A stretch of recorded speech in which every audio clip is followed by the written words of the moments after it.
नमस्कार। आज देश की तमाम फटाफट खबरों में आपका स्वागत है। बढ़ते हैं खबरों की ओर। केंद्रीय गृह मंत्री अमित शाह अनुच्छेद 370 को निरस्त करने के बाद पहली बार जम्मू कश्मीर के दौरे पर आज श्रीनगर पहुंच रहे हैं। अपनी 3 दिवसीय यात्रा के दौरान शाह पहले दिन श्रीनगर में सुरक्षा संबंधी परियोजनाओं की समीक्षा करेंगे। शाह की ये यात्रा ऐसे समय पर हो रही है जब कश्मीर में आतंकियों ने हाल के दिनों में आम नागरिकों को हमलों का निशाना बनाया है।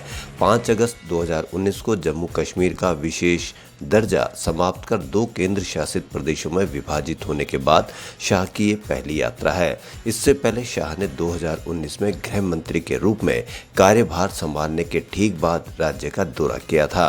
उन्होंने तब अमरनाथ यात्रा की सुरक्षा की समीक्षा की थी और केंद्रीय योजनाओं की प्रगति का जायजा लिया था। एक वरिष्ठ पुलिस अधिकारी ने कहा कि शाह शनिवार को श्रीनगर में सुरक्षा और विकास संबंधी परियोजनाओं की समीक्षा करेंगे और रविवार को जम्मू में एक जनसभा करेंगे।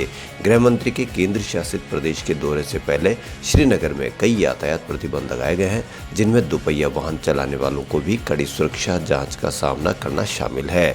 इसके अलावा सुरक्षा उद्देश्यों के लिए कुल 50 केंद्रीय रिजर्व पुलिस बल की टीमों को तैनात किया गया है।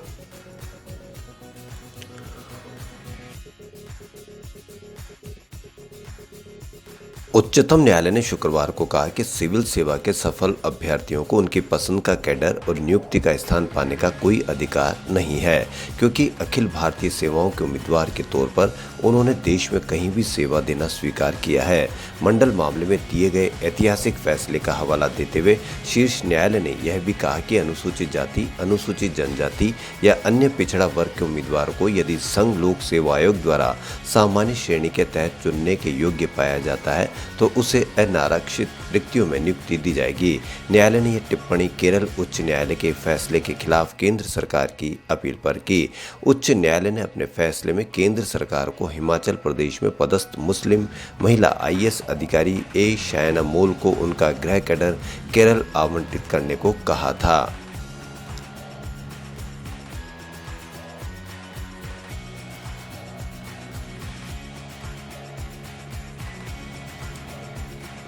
उत्तर प्रदेश के लखीमपुर हिंसा में 3 अक्टूबर को मारे गए 4 किसानों और एक पत्रकार के परिवारों से किया गया वादा निभाते हुए छत्तीसगढ़ और पंजाब की कांग्रेस सरकार के मुख्यमंत्रियों ने शुक्रवार को अपने मंत्री भेजकर यहां 50-50 लाख रुपए की सहायता राशि 5 परिवारों के हाथों में सौंपी।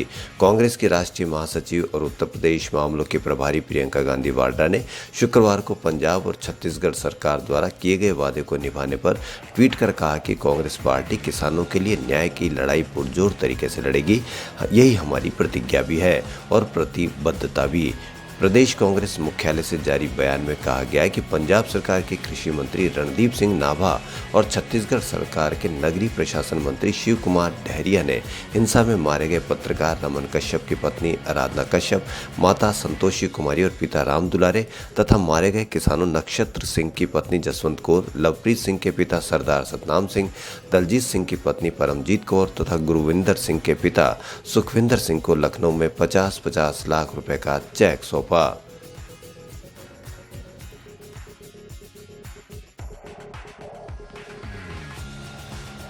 हज यात्रियों के लिए कोरोना वैक्सीन की दोनों डोज लगवाना जरूरी होगी, तभी ऐसे भारतीय हज यात्रा पर जा सकेंगे। केंद्र सरकार के अल्पसंख्यक मामलों के मंत्री मुख्तार अब्बास नकवी ने यह जानकारी दी। नकवी ने कहा कि हज यात्रियों के लिए चयन प्रक्रिया कोरोना वैक्सीन की दोनों डोज लगवा चुके लोगों के आधार पर ही की जाएगी। इसके अलावा भी यात्रियों को कोरोना काल में कई शर्तों का पालन करना जरूरी होगा। भारत और सऊदी अरब सरकार जल्द ही हज 2022 के लिए गाइडलाइन जारी करेंगे। अल्पसंख्यक मामलों का मंत्रालय नवंबर के पहले हफ्ते में हज के लिए आधिकारिक घोषणा करेगा। नकवी ने कहा कि जिन 3000 महिलाओं ने बिना महरम के हज यात्रा का आवेदन 2020 और 2021 में दिया था, उन्हें हज 2022 के लिए भी एक मौका दिया जाएगा। इन सभी महिला आवेदकों को लॉटरी सिस्टम से अलग रखा जाएगा और उनके आवेदन पर अलग से चयन प्रक्रिया के तहत फैसला किया जाएगा।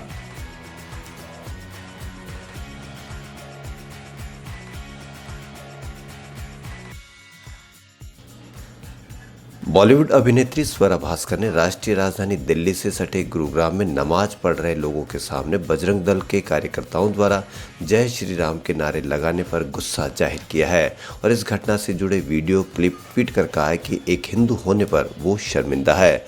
उन्होंने एक लाइन के ट्वीट में लिखा कि एक हिंदू होने पर शर्मिंदा हूँ। बता दें कि शुक्रवार को गुरुग्राम के सेक्टर 12A की एक निजी संपत्ति पर जब मुस्लिम समुदाय के कुछ लोग शांतिपूर्वक नमाज अदा कर रहे थे, तभी एक उग्र भीड़ जिसमें व्यथित कथित तौर पर बजरंग दल कार्यकर्ता शामिल थे, वहां पहुंच गई और नमाज पढ़ रहे लोगों के सामने जय श्री राम के नारे लगाने लगे। इससे इलाके में तनाव व्याप्त हो गया।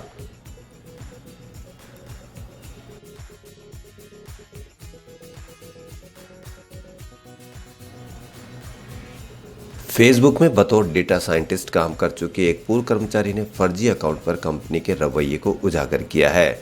उनका दावा है कि सोशल नेटवर्किंग की इस दिग्गज कंपनी ने पिछले साल दिल्ली चुनाव में फर्जी खातों के खिलाफ सिलेक्टिव कार्रवाई की। कर्मचारी का नाम सोफी झांग है। सोफी ने 3 साल फेसबुक के साथ काम किया था और अब वह विसल ब्लोअर बन गई है। 2020 में उन्हें खराब काम का हवाला देकर कंपनी से निकाल दिया गया था। एनडीटीवी को दिए इंटरव्यू में उन्होंने आरोप लगाया कि भाजपा, कांग्रेस और आम आदमी पार्टी ने चुनावों को प्रभावित करने के लिए फर्जी अकाउंट्स का इस्तेमाल किया। हालांकि सिर्फ भाजपा सांसद से सीधे जुड़े अकाउंट के नेटवर्क को फेसबुक ने नहीं हटाया। सोफी ने कहा कि हमने 5 नेटवर्क में से 4 को हटा दिया। 5वें नेटवर्क को भी हम हटाने वाले थे, लेकिन आखिरी मौके पर हमने महसूस किया कि बीजेपी के एक बड़े नेता से जुड़ा था, वह लोकसभा सांसद भी है। इसके बाद पता ही नहीं चला कि क्या किया जा रहा है। इस पर मुझे किसी से जवाब नहीं मिला कि इस फर्जी अकाउंट के साथ क्या करने वाले हैं।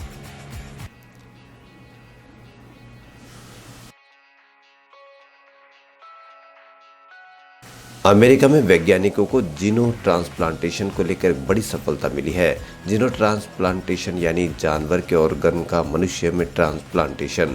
वैज्ञानिकों ने एक एक्सपेरिमेंट के तौर पर सुअर की किडनी को महिला को ट्रांसप्लांट किया था। यह ट्रांसप्लांटेशन न सिर्फ सफल रहा, बल्कि किडनी ने पूरी तरह से अपना काम भी किया है। मेडिकल साइंस में इसे एक बड़ी उपलब्धि माना जा रहा है। न्यूयॉर्क के NYU के लेगॉन्थ हेल्थ के डॉक्टरों ने एक सुअर की किडनी को महिला में ट्रांसप्लांट की है। महिला के शरीर की कोशिकाओं में बाहर से ही इस किडनी को 3 दिन तक जोड़ा गया। इस दौरान किडनी ने सामान्य रूप से अपना कामकाज किया। ट्रांसप्लांटेशन टीम को लीड कर रहे डॉक्टर रॉबर्ट मॉन्टगोमरी ने कहा कि सुअर की किडनी ने एक सामान्य इंसान की किडनी की तरह काम किया है। जिस महिला को किडनी ट्रांसप्लांट की गई वो एक ब्रेन डेड महिला है। महिला की किडनी ठीक से काम नहीं कर रही थी, इस वजह से उसे लाइफ सपोर्ट पर रखा गया था। फिलहाल ये एक एक्सपेरिमेंट के तौर पर किया गया है और महिला के परिवार से इसके लिए सहमति ली गई थी।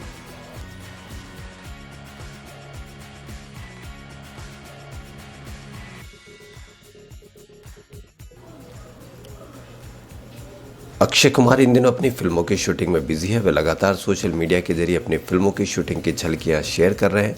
अक्षय फिलहाल राम सेतु की शूटिंग ऊटी में कर रहे थे। अब उनका शेड्यूल कंप्लीट हो गया है। अक्षय इंस्टाग्राम अकाउंट पर एक तस्वीर पोस्ट की है जिसमें वे जैकलीन फर्नांडिस और सत्यदेव के साथ नजर आ रहे हैं। इस फोटो में अक्षय और सत्यदेव आसमान की ओर देख रहे हैं और जैकलीन ने आंखें बंद किए हुए हैं। फोटो के साथ अक्षय ने लिखा कि फोटो में या जीवन में हमेशा काले बादलों के ऊपर प्रकाश की सुंदर लकीर होती है। राम सेतु के ऊटी शेड्यूल को पूरा किया गया। आशा है कि दिव्य प्रकाश हमेशा हमारा मार्गदर्शन करेगा। खबरों फिलहाल इतना ही। यदि आपको हमारा चैनल पसंद आए तो लाइक, सब्सक्राइब और शेयर अवश्य करें। धन्यवाद।